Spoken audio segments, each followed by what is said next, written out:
আসসালামু আলাইকুম রহমতুল্লাহ। আজকে আমরা আমাদের খামারে গরুকে কৃমিনাশক করাবো।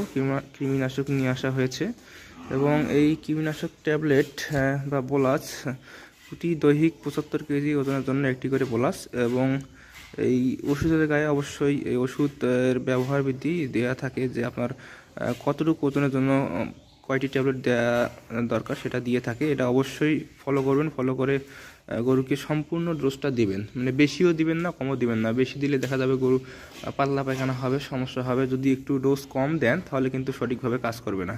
আর সঠিকভাবে যদি কাজ না করে, পরজীবী যদি না মরে যায়, তাহলে কিন্তু আপনি আপনার খামারে লাভবান হতে পারবেন না, কারণ পরজীবী সব কিছু খেয়ে ফেলবে। তো আমরা আজকে রিনাডেক্স এই গ্রুপের ওষুধ খাওয়াচ্ছি আজকে। আর অবশ্যই গ্রুপ চেঞ্জ করার চেষ্টা করুন। প্রতি 3 মাস অন্তর অন্তর অবশ্যই তো কৃমিনাশক করাতে হবে, এবং সেটা মানে গ্রুপ চেঞ্জ করে বলতে আপনি যে এইবার যে গ্রুপের ওষুধ খাওয়াবেন, পরের বার ঠিক ওই গ্রুপের ওষুধ খাওয়াবেন না, অন্য গ্রুপের ওষুধ খাওয়াবেন।